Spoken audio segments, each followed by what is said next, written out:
They're finally down to one freaking card in hand. Luckily, we draw a Embercleave, baby.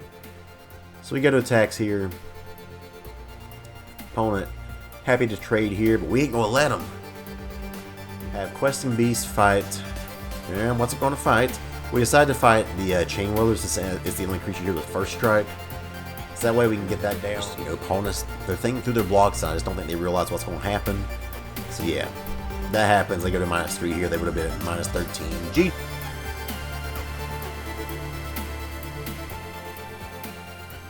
How's it going, y'all? Titanspan 920 today. We're back at it some more MTGA standard action. This time we're back in Historic with our good friend Gruul.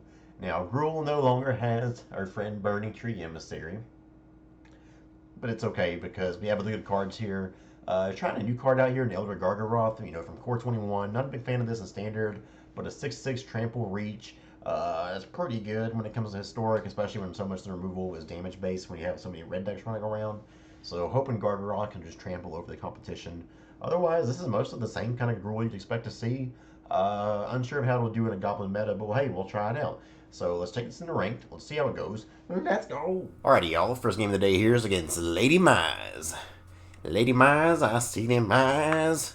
Something about thighs. Gonna get you cheeseburger and french fries. Alright. Anyways, we're back at it here. Historic Gruul. This is post-commentary. Because when I recorded this is when I, still kind of shortly back from vacation, I was just trying to get in the swing of things, so I didn't have my audio on. We draw a forest here, which is just right on time when you have a hand of 2 Llanowar Elves and a, Pelt Collector to open up with. But that's okay.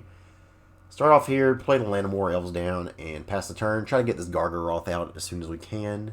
They got to opt here, so this could be Izzet, this could be Grixis, this could be a few things. Also, apologize for the nasaliness. I got tested for COVID when I got back here. Just as a precaution, don't really have any symptoms or anything like that. Just figure it's better to be safe than sorry with that kind of thing, and I'd rather, play as safe as I can. So here we play a Pelt Collector, play a Bonecrusher, pass the turn. Well, I got a pretty good power on board here for turn 3. Turn 3 here, this is against Izzet. So, if it's Izzet Phoenix, 6/6 Visionless Trample Reach is pretty good against them.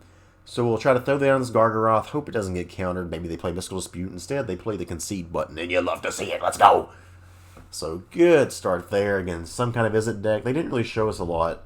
If they're playing Opt, I'm assuming this is either a Phoenix or, a Spells Drake deck, maybe a Pyromancer deck.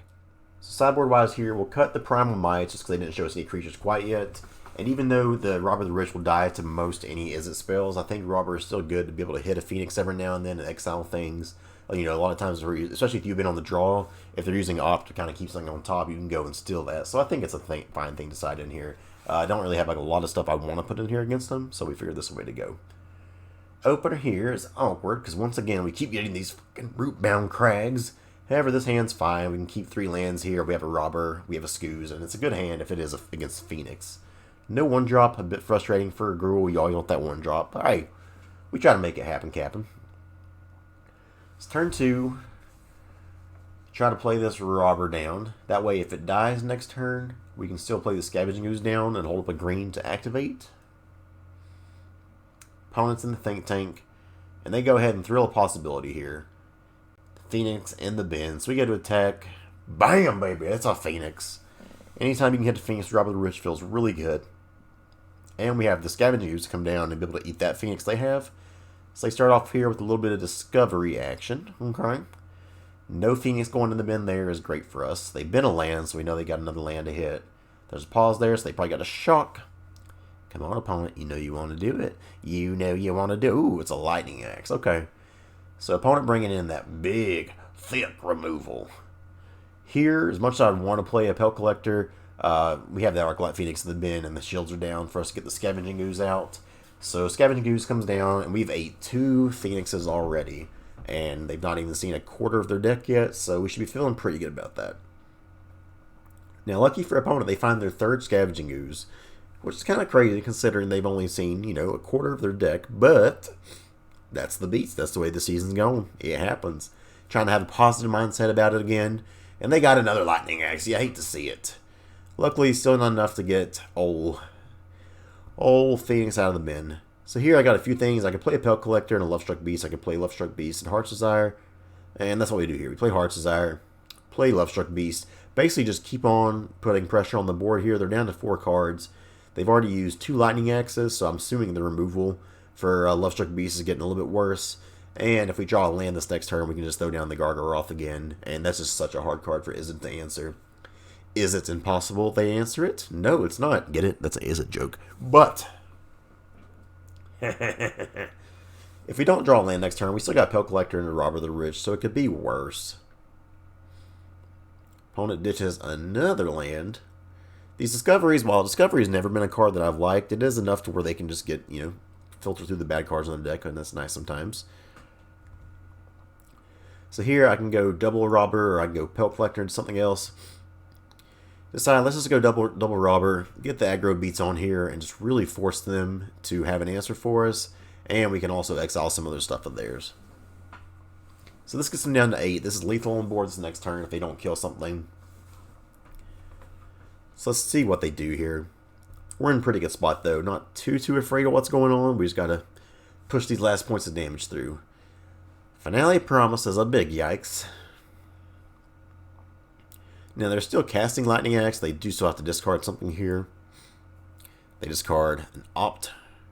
And they will chart a course. Hey, not too bad, opponent. Not too bad. If they would have found another Phoenix here, they could have put that in the bin. But that Finale Promise, that's automatically 3 spells there. So Phoenix coming back, baby.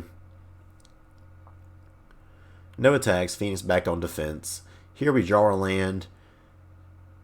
I know here, since they're tapped out, I'm kind of happy to trade. Force them. They've only got 3 cards in hand again. So I'm kind of forcing them to have the answer to get a Phoenix back again.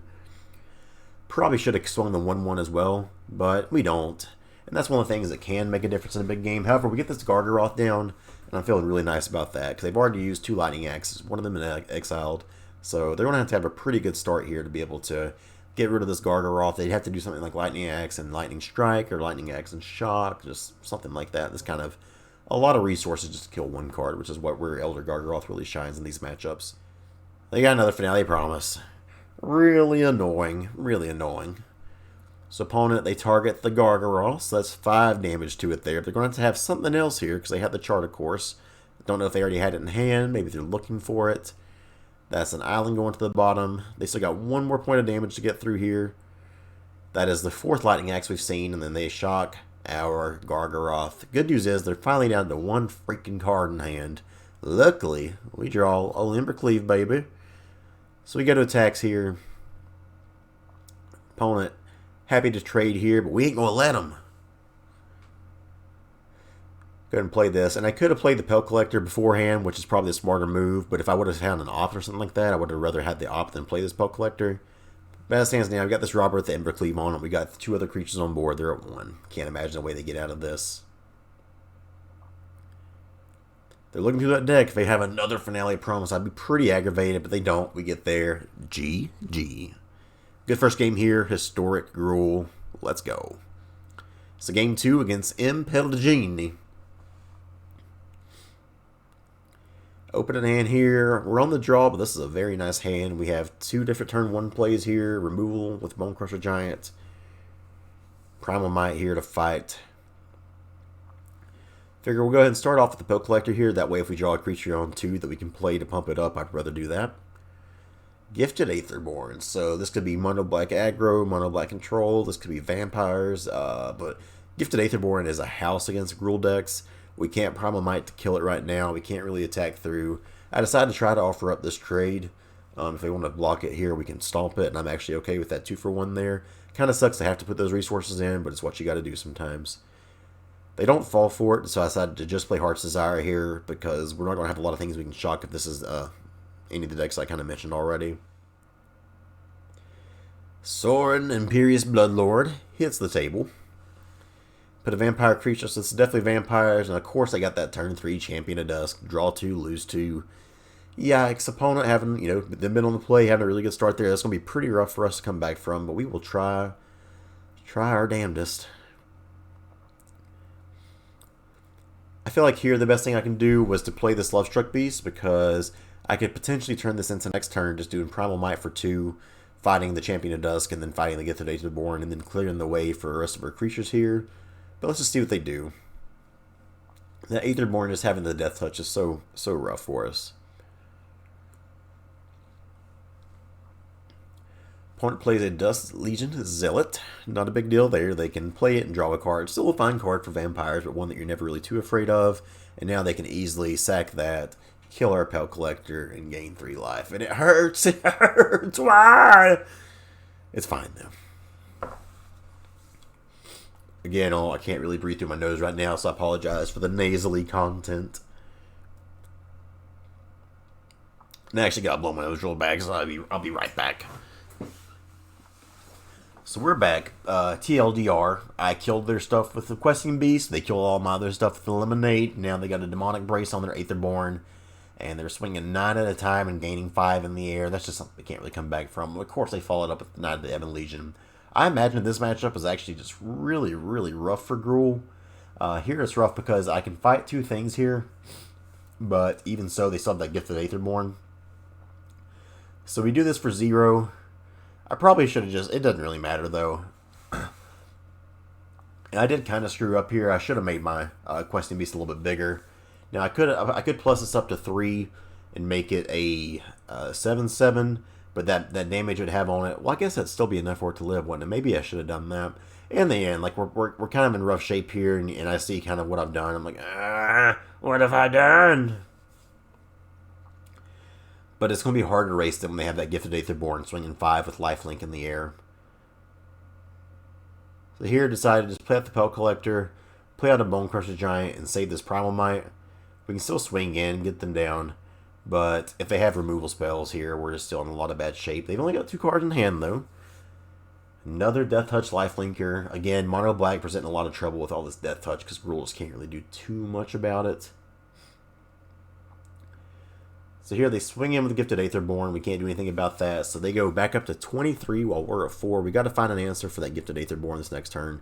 We do have it in hand, but then they can just give something else flying with Demonic Embrace. So here they play Castle Lochbane and draw. And what do you know? That 1 mana they got left over, they still have another Knight of the Ebon Legion, and you hate to see it. So here we can Primal Might, fight the Gifted Aetherborn, but they just equip it to something else next turn. So GG. Mono Black Vampires getting us that time. Bring in some Lava Coil here. Even bring in, thinking about some Storm's Wrath, which is pretty wild because we play a lot of creatures too. However, I think it's more important we control their board because our creatures can outsize Storm's Wrath eventually. But then we do take it out. I'm just kind of unsure here. It's like Storm's Wrath is so good against a lot of what they do, but it does hurt our board too.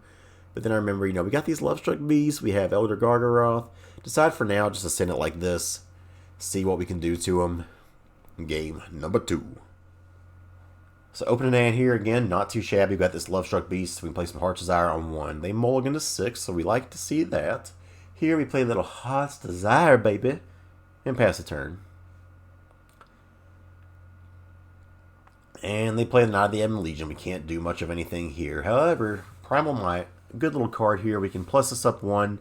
It doesn't seem like insane value, but just being able to get a Knight of the Ebon Legion out of the way on turn 1 here and still be able to swing it for 2 is not that bad. Next turn, we can play a Lovestruck Beast or a Gruul Spellbreaker and be pretty happy about it. It's turn 2. Let's see if we got the Aetherborn. They do. Why wouldn't they have the Aetherborn? Meh. So we'll play Lovestruck Beast down here and pass the turn. Still not looking good. We're trying to avoid Sorin here on turn 3, and we do because they have Eliminate. Eliminate, just such a good card, such a good removal spell. Draw another land. We're hitting our land drops just fine. Here, trying to decide what to do here. I can haste this out, and since they have the shields down here, this is going to attack through Gifted Aetherborn anyway. May as well haste it out. Feels bad to put counters on that, and then they just kill it. However, they have a Gruul Spellbreaker, so they could easily sacrifice something and kill this. However, they just put counters on that, which is totally smart. So now we're kind of stun locked here. Can't really do too much. Can't attack through. You hate to see it. We got this Elder Gargaroth down, but that Gifted Aetherborn holding the line down. Pretty frustrating. Opponent down to 2 cards in hand, as are we. And they draw here, which is nice for us. They take 3 damage from that. Hoping they don't have anything they can put in their hand here with Sorin. Looks like they don't. They just put another counter on the Aetherborn. Okay. Ooh, we find the Embercleave. You love to see it. So I decided just to attack out all of them. And Decided to make a beast token here. There's a lot of incentive to draw a card as well. We decided not to do that. So they blocked the Spellbreaker, which actually isn't that bad of an idea, because even if I Embercleave on this, it's still going to kill my Spellbreaker as well. But I feel like just getting that Aetherborn out of here is the best thing we can do. I don't have lethal if I put it on the Gargaroth, because that is 7, 14, 15 damage total, but then they gain 4, so they're not quite dead. So I figured go ahead and put on the Spellbreaker, get them down to 3, which is really 7. But I can either equip the Embercleave or I can play the Spellbreaker. So let's just play the Spellbreaker as a 4/4 here with remaining mana. They've just got the sword on board. We have a really nice board of our own here. Embercleave already ready to go on something else, so we're feeling good. They play Vampire of the Dire Moon, play a Swamp, play a Silvermote Ghoul, which is actually pretty annoying, but they still see the writing on the wall and they're dead. That Ghoul, super frustrating though with Sorin because they can consistently sacrifice it and bring it back. It's a little bit of a wombo combo they have there. It's game 2. We'll bring in 2 souls here, remove 2 more Lovestruck Beasts. The Lovestruck Beast just feels really bad whenever you put all this work to get it out there and then they just eliminate it. So just more removal we can have this matchup is probably good. So we'll see how this works out. It's a game 3 against Mono Black Vampires. So let's see how it goes. Hey! Oh, yeah. 1 lander here, but if we draw land, it's kind of insane. We're on the draw. It's a tough one, man. But we decided to not keep it. We get rewarded with a really nice hand here. So just, we got the turn 1 Llanowar Elves. Turn 2, we can either play a Spellbreaker or Bonecrusher Giant. Decided to play the Elves here. Pass the turn. Hoping to avoid Gifted Aetherborn on turn 2 that they seem to always have here. And they don't have it this time, so hey, maybe we in business. So I decided to just play this Gruul Spellbreaker out. There's some thought to haste it or to put a 4/4 counter or 1/1 counter on it. This time, since we're not really wanting to attack here anyway, we put the counter on it. That way, if they play the 3-drop the Ghoul on turn 2 or turn 3 here, we can attack through it. If they try to play Sword and sacrifice something that lives, and they play the Ghoul, so I'm kind of rewarded here for making this a 4/4. So now we got options.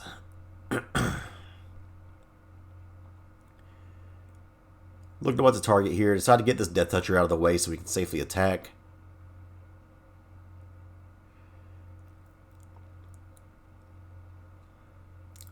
I'm thinking about saying Llanowar Elves here as well, because I'm kind of okay with it trading. But it's just not worth it in the end right now. If I top deck a Gargaroth, I'd love to play that next turn, so we decided to just play that.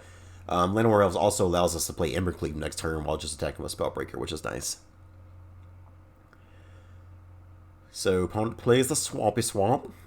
Looking good for us right now. They've only got this Ghoul on the battlefield, not too dire for us, so we're feeling okay right now. And they play a Gifted Aetherborn. Death Touch deck getting in the way of our fun. Now we draw a Questing Beast here, which is a really nice draw for us. Because the Gifted Aetherborn can't block it. However, they probably, I know they probably bring in Noxious Grass. They have the Cast Downs, things like that. So we'll just send in here with the Questing Beast since it can't be blocked by the Aetherborn. Hope to get that 4 damage in there.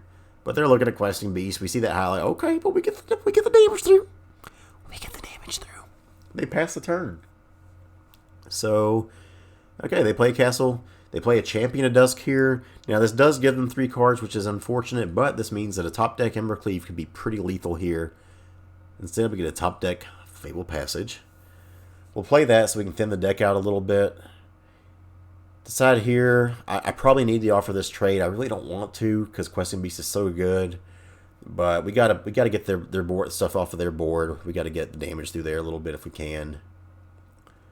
Now there's some notion to maybe play the Gruul Spellbreaker as well, but if I do play Embercleave, I want to have 1 creature that's at least good for it. So we'll do that, play Bonecrusher Giant, pass the turn.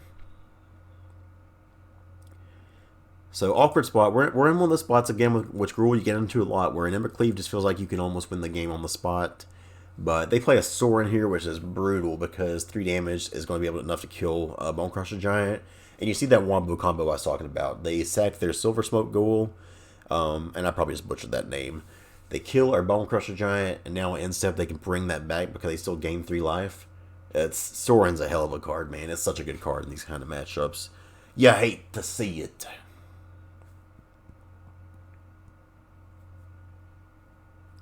Followed up with a Vampire of the Dire Moon. That champion that does draw them cards, paying off here. So attacks, they don't go to attacks here. And end step, the Gruul comes back. Now we get a Lava Coil here. And here is just me not really knowing the cards very well, not reading them. I'm knowing that I can either Lava Coil this Gifted Aetherborn and get that out of the way for good, which is really nice. But they have these, I mean, it's just mono Death Touch, and we can't attack through it, which is hard. So I figure, hey, we can at least Lava Coil this Gruul. That way it can't keep coming back when they sacrifice it with Soren. So I decided to do it here, not reading the bottom part of Silver Smoke Gruul, which is they can pay 2 to sacrifice it. So we give them the big old oopsie daisy, and for here I know we probably lost this game anyway, so it doesn't really matter. Just one of those things that happens sometimes. New cards, you got to pay more attention. RTFC, read the freaking cards. So they have the Epic Downfall. From here, we're sitting with the land in hand and Llanowar Elves. They're about to play another. They can gain some life. They can get their Gruul back. Basically, it's just bad beats for all.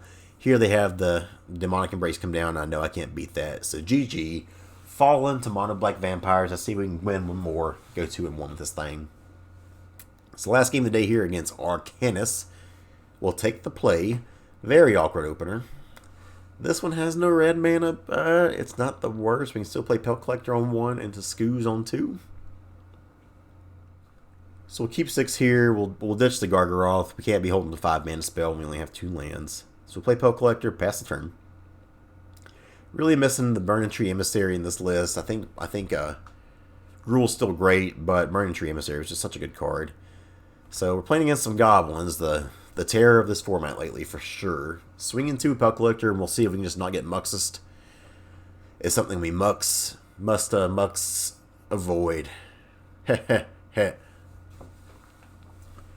So they play the Goblin War Chief here on turn 2, which is actually a good play for them usually. But luckily for us, we have this Primal Might here. So I'm thinking about what to do here. It's important to get that out of the way, though. You don't want them to be having these hasty creatures. So I manually tap this to make sure we have our other green available for Scavenging Ooze. Have Pelt Collector, grow 1, fight this War Chief so that way it doesn't die. And then with the remaining mana, we can eat the War Chief, grow our Scavenging Ooze, swing 6, baby. Next turn, if we hit a land, we can play a Questing Beast. If not, we have this Gruul Spellbreaker able to come down as well. So they play a Goblin Instigator, and now I'm feeling very good that we got rid of that War Chief, because then being able to play that for 1 mana and still have mana left over to play another one would be brutal. So here, this is really nice, and so I was going to say I don't know why. I made sure that I could play this Gruul Spellbreaker out here, that way I still had the mana to activate Scavenging Ooze again. Just making Scavenging Ooze a little bit bigger, eating cards out of the graveyard is really nice, and then next turn we can still play this Questing Beast down. So just save all the threats we have here. We have 10 power on board, which is really nice when they're at 9 life. They're stuck on lands here. Getting that early interaction to kill that War Chief was really good. So easy win there for Gruul. You love to see that. Red Cap melees come in, full show. And this is a matchup that we really don't care about losing our stuff. Storm's Wrath can come in here. Lava Cool, it's good removal. A little bit awkward because they play stuff like Goblin Instigator, so Lava Cool feels really bad against that. But it is what it is. So trying to find what to board out here. So we cut 1 Embercleave here. Embercleave is great to trample over them, but we really need to focus on removing things. I try to take out the Gargoyles for a second, but it is one of the things that lives through Storm's Wrath, so I side against that. We take out the Pelt Collectors, so we're really not trying to race them and going big. And then we take out 1 Primal Might because we took out the Pelt Collectors, and then 1 more Gruul Spellbreaker. The Lovestruck Beast can live through Storm's Wrath, which is great. And even though the Bonecrusher Giant die, you saw Stomps, which are very important in this matchup. So game 2 against Goblins. We get an opener here that is a bit slow. However, it's not as bad as it looks because you have this Bonecrusher, which you'll definitely be using on 2 anyways. We're drawing our lands. We got 4 lands already for the Questing Beast, and we all know how good Questing Beast with Embercleave is. So they pass the turn here. We get to hold up Stomp, and they haven't played anything on 1 or 2. Which, if you're a Goblins player, don't ever do this. Like, this is a terrible hand if you're Goblin. You can't do this. I appreciate it. I really appreciate them not doing jack shit for 2 turns. But, you can't be doing that, Goblins player. That's not how you win games. Don't be afraid to mulligan in decks like that that can explode so strong. So, turn 3, they play the Goblin Matron. Assume they're probably going to get a Muxus, because there are 4 lands already. So that's Muxus. Nothing we can do about that at instant speed. A little scary. The only thing we can do is try to attack and race them, so we'll swing 8 here. Assume they block the Bonecrusher Giant here and eat that. So we still got them down to 16. We have this Embercleave ready to go next turn. We have Primal Might to fight anything we may need to fight. And the good news is, next turn we can actually Primal Might and still Embercleave. So they play the Goblin Instigator. Next turn, Muxus can come down.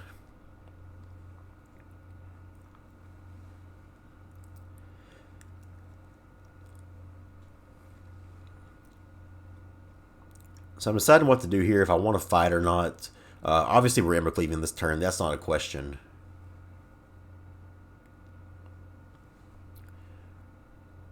Not sure why I wouldn't attack with Bonecrusher there. Yeah, that was real stupid of me to not attack with that there.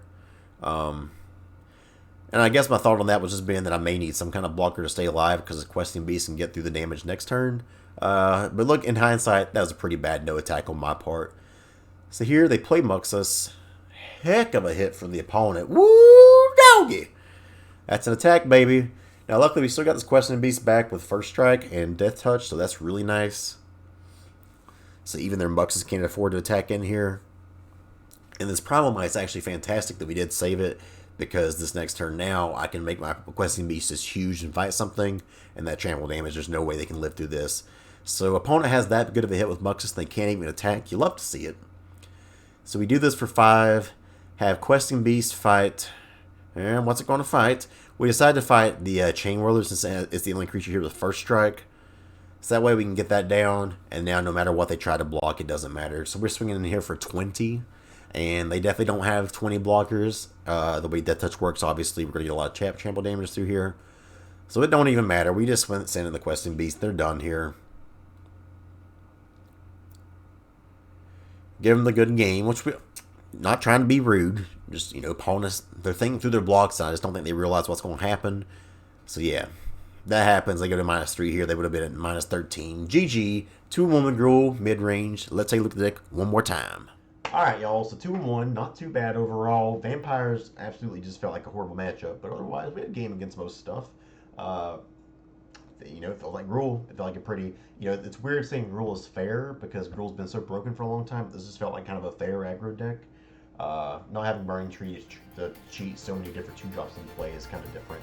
But overall, like the feel of it, it felt fine. So thank you all for watching. Hope you enjoyed. We'll see you next time. Let's go.